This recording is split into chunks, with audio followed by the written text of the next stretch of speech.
सबके पीछे कौन है? कानून है। आपको कोई रोक सकता है क्या स्कूल आने से? नहीं रोक सकता। क्यों नहीं रोक सकता?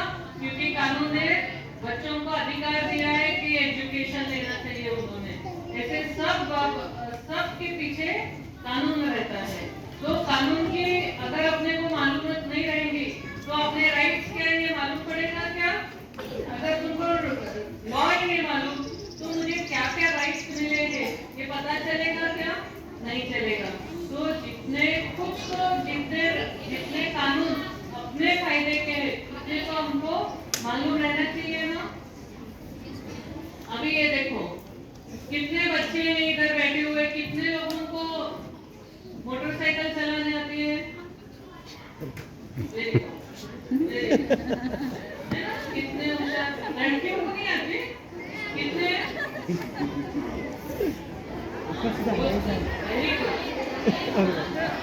ये तो सामने इसको भी आते हैं? क्या आता है? मोटरसाइकिल चला स्कूटर चलाना आता है? लाइसेंस के बगैर गाड़ी चला सकते हैं क्या? फिर कैसे आते हैं आप सबको गाड़ी चलाने? हाँ कैसे आती है? यानी आप लोग कानून का पालन नहीं कर रहे ना, विदाउट लाइसेंस गाड़ी चला रहे। ऑफेंस है कि नहीं? गुनाह है कि नहीं? कानून है कि बगैर लाइसेंस की गाड़ी नहीं चलाना है, फिर भी आप लोग चला रहे है ना। इतना याद रखना, जब अपने को कुछ राइट्स रहते तो अपनी कुछ जिम्मेदारियां भी रहती है। कानून फॉलो करना चाहिए ना। नहीं करेंगे तो क्या होगा? पुलिस पकड़ेगी ना। और कहाँ डालेगी? तुमको भी डालेंगे। क्यों नहीं डालेगी?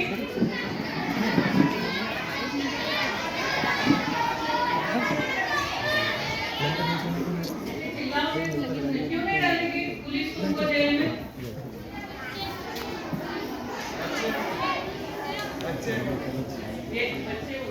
अभी ये देखो कि हमारे यहाँ जो कानून है, अभी मैं सबसे देख रही हूँ कि ये जो सामने बैठे हुए बच्चे ना बहुत मस्ती कर रहे हैं।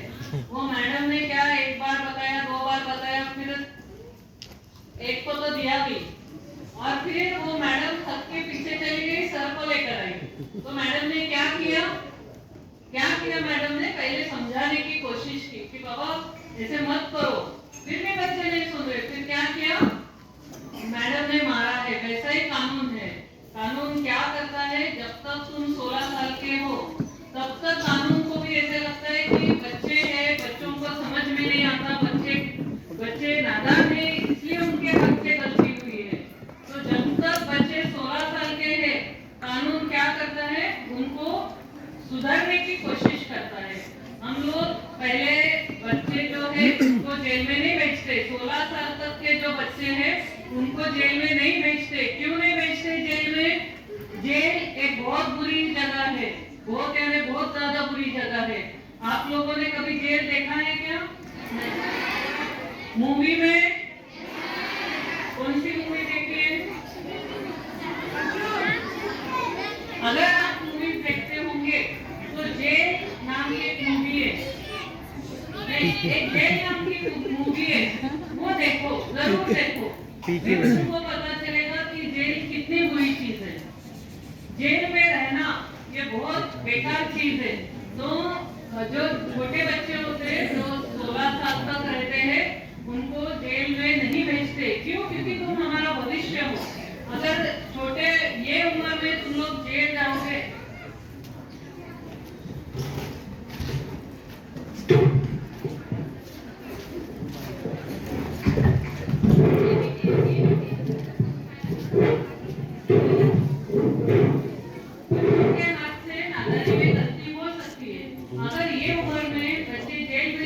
तो पढ़ाई छूट जाएगी, है ना। और अगर ये तुम्हारे जो महत्वपूर्ण साल है, ये जो पढ़ाई के तुम्हारी उम्र है, ये उम्र में अगर जेल में रहोगे तो पूरी तुम्हारी जिंदगी खराब हो जाएगी। इसलिए छोटे बच्चों को जेल में नहीं भेजते। पर जो 16 साल के ऊपर के लड़के हैं उनके हाथ से अगर कुछ गलती हो गई, लड़के हो या लड़कियां हो, तो डायरेक्ट कहाँ जाना पड़ेगा?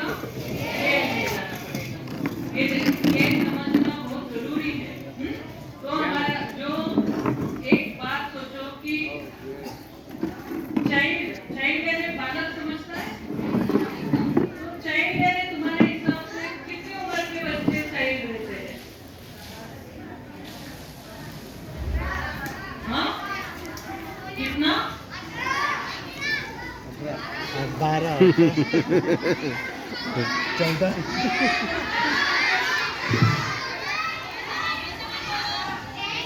तो एक ध्यान में रखो, अलग अलग जगह पे चाइल्ड जो बालक है उसकी डेफिनेशन अलग अलग है। चाइल्ड लेबर एक्ट में अलग उम्र है, वोटिंग के लिए तुम जाओगे तो उसकी अलग उम्र है। आज हम दो कानून के बारे में देख रहे हैं। एक जो मैंने बताया वो पहले क्या था, जुवेनाइल जस्टिस एक्ट। जुवेनाइल ने छोटे बच्चों के लिए बनाया हुआ ये कानून है, जहाँ पे आरोपी बच्चे रहते, बच्चों के हाथ से गुनाह होता है। तो एक वो जुवेनाइल जस्टिस एक्ट है और दूसरा है protection of children from sexual offences, यानी बच्चों पे जो लैंगिक अत्याचार होता है उनसे उनका संरक्षण करना है। ऐसे दो कानून हैं। जुवेनाइल जस्टिस एक्ट में बच्चे के हाथ से गलत काम होता है और पॉक्सो के अंदर बच्चे के ऊपर गलत काम होता है। तो ये दो कानून आज अपन बात कर रहे हैं। अब ये दोनों कानून में बच्चे की उम्र दी है, चाइल्ड का डेफिनेशन दिया है। डेफिनेशन समझते हो ना? चाइल्ड का डेफिनेशन दिया है और उसमें लिखा है जो बच्चा 18 साल से कम उम्र का है, यानी 18 साल तक के बच्चों को ये दोनों कानून लागू होंगे। कौन सा? जुवेनाइल जस्टिस एक्ट भी और protection of children from sexual offences act भी। आज हम मेरा जो टॉपिक है, अब मैं जज तो काय के बारे में बात करूंगी, कानून के बारे में। तो मैं आज बात करूंगी protection of children from sexual offences act. English कितना समझता है? प्रोटेक्शन का अर्थ समझता है आपको? क्या है? हाँ बोलते क्या? हिफाजत करना, हिफाजत करना। हाँ, हिफाजत करना, एकदम सही है। किसकी हिफाजत करनी है? किसकी हिफाजत करनी है? बच्चों की हिफाजत करनी है। किससे करनी है? उनपे जो लैंगिक अत्याचार होता है। अब ये लैंगिक अत्याचार समझ में आ रहा है किसी को? छोटे बच्चों को तो बिल्कुल नहीं आया ना लैंगिक अत्याचार क्या होता है। बड़ों को समझा? किसी को समझा है? हाँ, तो लैंगिक अत्याचार यानी अभी मैं थोड़ा सा तुम्हारे इसमें समझाने की कोशिश करती हूँ कि तुम बाजार में गए, किसी ने तुम्हारी बॉडी अपना शरीर का किसी पार्ट को छुआ, तुमको अच्छा लगता है क्या? गंदे इरादे से किसी ने अपने को हाथ लगाया, अच्छा लगता है क्या? तो इसको ये सब को लैंगिक अत्याचार बोलते हैं।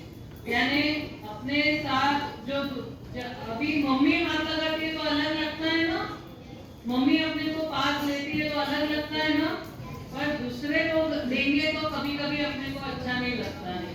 तो जो कुछ ये अच्छा नहीं लगता है उसको ही क्या बोलते हैं? लैंगिक अत्याचार। रेप के बारे में सुना है किसी ने? रेप रेप रेप किसी ने नहीं सुना? बलात्कार पिक्चर में नहीं देखा? नहीं देखा? एक भी मूवी नहीं देखी? बड़ी लड़कियों ने?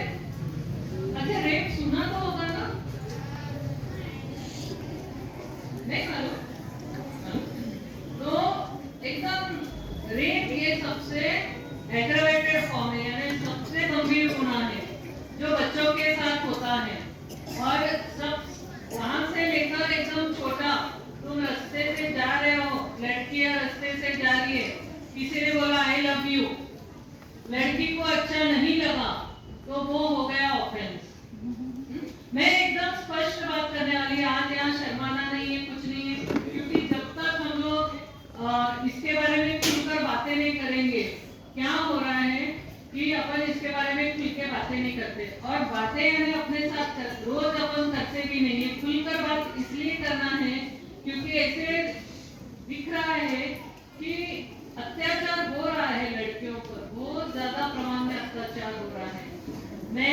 हमारे यहाँ पॉक्सो के लिए अलग से कोर्ट है, बच्चों पे जो अत्याचार होते हैं उसके लिए अलग से कोर्ट है, और सबसे ज्यादा भीड़ वो कोर्ट में है। इसका मतलब क्या हुआ? बच्चों पे बहुत सारे अत्याचार हो रहे हैं।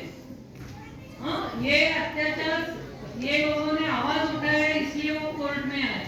मुझे मालूम है यहाँ जितने भी बच्चे बैठे हैं सबके ऊपर 90% लोगों के ऊपर कभी ना कभी अत्याचार हुआ है। मेरे ऊपर भी हुआ है। जब हम बस में जाते हैं, ट्रेन में जाते हैं, भीड़ की जगह में जब जाते हैं, तब कोई कभी अपने को छूता है और हमको अच्छा नहीं लगता है, तो ये अत्याचार ही है। तो सबके ऊपर कभी ना कभी आया है। सिर्फ हम क्या करते हैं इसके बारे में बात नहीं करते, इसके बारे में किसी को बताते नहीं है। तो आज मैं इसलिए इधर हूँ कि मैंने तुमको यही बोलना है कि ये जो अत्याचार है, ये शुरू में ही अगर तुमने किसी को कंप्लेंट किए, इसका बहुत बहुत बहुत गहरा असर पड़ता है। ये जो अत्याचार होते हैं, इसका अपने मन के ऊपर बहुत गहरा असर रहता है, हाँ? और ये असर पूरी जिंदगी अपनी खराब कर सकता है। इसलिए मैं आज इधर ये कहने आई हूँ कि अब तुम अपने, मैं जब बोलूंगी आपके ऊपर अत्याचार होता है तो आप इन्हें पर्सनली मत लो। हम बात कर रहे हैं सोसाइटी में जितने भी बच्चे हैं उनकी बात कर रहे हैं कि सोसाइटी में जितने भी बच्चे हैं अगर उनके ऊपर अत्याचार हो रहा है तो हमने देखना है कि उसका बारे में रिपोर्टिंग होनी चाहिए। मैं तुमको अभी जब मैं पॉक्सो कोर्ट में बैठती हूँ तो मैं तुमको अलग अलग जो मेरे सामने जो केसेस आते हैं वो बताऊंगी। यदि मेरा कहने का ये मतलब है कि 6 महीने की जो छोटी बच्ची रहती है, बच्ची या बच्चा, देखो ये एक्ट दोनों को है, लड़कियां भी है शामिल, लड़कों के लिए भी है। चाइल्ड यानी लड़का भी लड़की भी। बस क्या अर्थ है, हमारी उम्र कितनी रहनी चाहिए? 18 साल के अंदर की उम्र रहनी चाहिए। तो बच्चों पे ये हमारा कुछ हम लोग गलत फहमियां लेकर घूमते हैं। गलत फहमियां क्या रहती है? हमको लगता है, मम्मी को लगता है बच्ची बाहर गई, आपको उसको टेंशन रहता बाहर उसके ऊपर क्या होगा, मम्मी घर पे टेंशन करती है। घर पहुंचते हैं तो मम्मी को लगता है चलो बच्चा आ गया घर पे, अब वो सुरक्षित है। तो ये पहली गलत फहमी है कि बच्चे घर में सुरक्षित है, क्योंकि ऐसे दिखने में आया है कि सबसे ज्यादा असुरक्षित बच्चा अपने घर में है। घर में फिर उसका अगर ऐसे केसेस, मैं यहाँ कुछ भी अतिशयोक्ति नहीं करूंगी, जितने मेरे सामने केसेस आए उस पर ही बताऊंगी कि कभी कभी जो फादर रहते हैं उन्होंने भी बेटी या बेटे पे अत्याचार किया है। भाई भी करता है सगी बहन पे अत्याचार, अपना नेबर रहता है वो कभी कभी अत्याचार करते हैं, कभी कभी कजिन ब्रदर कजिन सिस्टर अत्याचार करते हैं, कभी कभी फादर के फ्रेंड रहते हैं वो अत्याचार है कुछ भी। तुमको हाथ लगाने से या तुमको गंदे इशारे करने से, अगर हाथ भी नहीं लगाया, दूर से कुछ गंदा काम किया तो ये सब उसमें इन्वॉल्व है। तो पहली गलतफहमी क्या थी कि बच्चे अगर घर में है तो सुरक्षित है, ऐसा नहीं है। ऐसे दिखने में आया है कि बच्चा घर में भी सुरक्षित नहीं है। दूसरा, ऐसे लगता है लोग क्या बोलते हैं, ये लड़की ने कपड़े नहीं अच्छे पहने, छोटे कपड़े पहने, इसलिए उस पर अत्याचार हुआ। ये दूसरी गलतफहमी है। ऐसा नहीं है कि लड़कियों के कपड़े पे ही लोग अत्याचार, अगर छोटे कपड़े पहनेगी लड़की तो अत्याचार होगा, ऐसे नहीं है। क्योंकि जो छोटे बच्चे रहते हैं ना, 6 महीने के, 1 साल के, 2 साल के, उन पे भी अत्याचार होता है। वो ऐसे प्रोवोकिंग कपड़े पहनेगा क्या छोटा बच्चा? नहीं करता। वो प्रोवोकिंग समझता है आपको? यानी लोगों का ऐसा कहना है कि छोटे कपड़े पहन के पुरुषों को अट्रैक्ट करते हैं लड़कियां, तो ये गलत है। ऐसा नहीं है, तुम फुल कपड़े भी पहनो, कुछ भी करो, लड़के लड़कियां एकदम ठीक भी रहो। अगर वो आदमी की सोच गलत है तो वो गलत काम कहीं भी कर सकता है। तो ये जो हमने गलत फहमियां पाली है, इनसे हमको सतर्क रहना है। मैंने देखा है कि पहले क्या होता है, लड़कियां स्कूल से घर जाती है तो लड़के पीछे पीछे जाते हैं, लड़कियां क्या करती, इग्नोर करती है, और करना भी चाहिए, इग्नोर करना भी चाहिए। पर जब ये चीज बार बार होती है तो इसको सहन मत करना, क्योंकि ये फिर आगे बढ़ बढ़ के इसका स्वरूप बहुत बड़ा हो जाएगा। समझ में आया ना? इसलिए जो कुछ तुमको गलत लग रहा है उसको पहले ही उधर ही रोक दो, उधर ही तुम लोग किसी को बताओ, फ्रेंड को बताओ। अब मैं बार बार ये कहूंगी, तुम यानी तुम नहीं, तुम्हारे फ्रेंड्स अपन रास्ते पे जाते हैं, नेबर्स है अपने, हमको दिखता है कि ये लड़के उसका पीछा कर रहे, उसको बहुत तकलीफ दे रहे, पर हम लोग अनदेखा कर देते हैं। तो ये अनदेखा नहीं करना है, क्योंकि अब अपने साथ कानून है, कानून अपने को मदद करने वाला है। ये हमको रोकना है, हमेशा के लिए रोकना है। ये बहुत सालों से चलता आ रहा है और ये रोकने के लिए ये कानून बना है 2012 में। तो अभी हमारा ऐसा इच्छा है, धारणा है कि जब लड़कियों को हम लोग जाकर बताएंगे कि इसको मत तुम लोग सहन करो और जो कुछ भी है उसका रिपोर्टिंग इमीडिएटली करो, फिर तुम अपने टीचर को बताओ या फिर अपने फ्रेंड्स को बताओ, ताकि ये इसका इधर ही शुरू में ही उसका खत्म हो जाना चाहिए।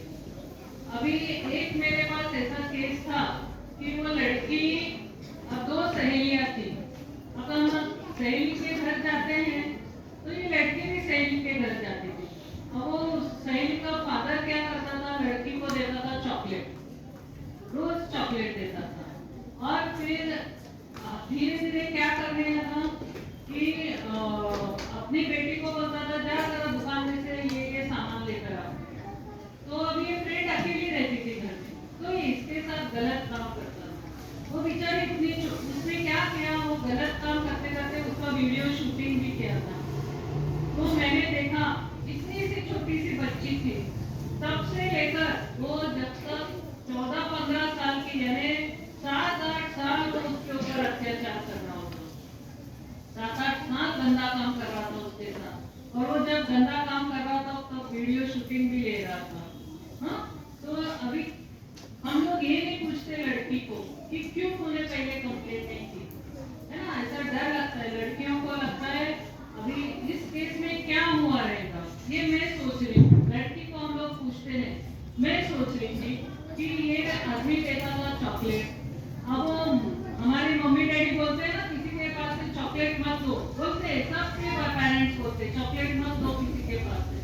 अब वो लड़की डर रही थी कि अगर मैं मम्मी को बताऊंगी कि ये चॉकलेट देता था और ये गंदा था, तो मम्मी मुझे ही डांटेगी, मम्मी बोलेगी तूने चॉकलेट क्यों लिया, मम्मी डांटेगी। इसलिए शायद उसने कंप्लेंट नहीं की रहेगी, या इतनी छोटी उम्र थी उसकी कि उसको शुरू में समझ में नहीं आया होगा कि उसके साथ जो हो रहा है वो गलत काम हो रहा है। हाँ? शायद ये रीजन रहेगा, कुछ भी रीजन रहेगा, पर इससे जो अत्याचार हुआ वो छोटी थी तब उसके समझ में नहीं आया रहेगा, पर जब वो बड़ी होगी ना, उसके बहुत गंदे असर उसके पूरी लाइफ पे होने वाला है ना। क्योंकि वो चीज बार बार उसको याद आएगी। अभी जब उसकी शादी भी हो जाएगी, कभी भी उसको, किसी को भी है ना, कोई अपने को गलत छूता है ना, तो हमको किसी को भी अच्छा नहीं लगता। तुम लोग देखो सोच के, कोई गंदे इरादे से जब हमको छूता है ना तो अच्छा नहीं लगता है, और वो हमारे दिमाग में बहुत दिनों तक रहता है। सिर्फ छूता है तो सोचो वो लड़की पे कितना अत्याचार हुआ रहेगा और इसका बहुत बुरा असर होता है। और जब ऐसे केसेस सामने आते हैं तब मुझे भी बहुत दुख होता है कि अरे बेचारी लड़की कितने साल तक इसने ये अत्याचार सहन किया। और आज मेरा इधर आने का यही इरादा है कि लड़कियों को या लड़कों को ये बोलना है कि बिल्कुल भी इसको सहन मत करो। एकदम छोटी चीज भी रहेगी जो तुमको अच्छी नहीं लगती होगी, तुम इमीडिएटली रिपोर्ट करो। तुम ही नहीं, तुम देखते होंगे रास्ते से जा रहे होंगे, तुम्हारे फ्रेंड्स होंगे, नेबर्स होंगे, तो ऐसे अगर तुमको समझ में आ रहा है कि अरे ये लड़की बेचारी, इस पे अन्याय हो रहा है, देखते अपन लड़के चिढ़ा रहे हैं पर हम लोग इग्नोर करते, मत करो। साथ ही छोटी सी भी चीज रही, टीचर को भी जाके रिपोर्ट करो, मम्मी को बताओ, टीचर्स को बताओ, फ्रेंड्स को बताओ, इसके बारे में बताओ लोगों को, और इसके बारे में इमीडिएटली एक्शन हो ताकि बड़ा होना नहीं होगा। नहीं तो क्या होता है, लड़के पहले पीछे पीछे जाते हैं, हाय लव यू बोलते हैं, फिर हिम्मत बढ़ती है तो हाथ लगाते हैं, तो और हिम्मत बढ़ी तो इससे भी ज्यादा सीरियस ऑफेंस हो सकता है, रेप हो सकता है, कुछ भी हो सकता है। इसलिए हमने वहां तक रुकना ही नहीं है, इमीडिएटली इसके बारे में रिपोर्ट करना है। इधर पॉक्सो एक्ट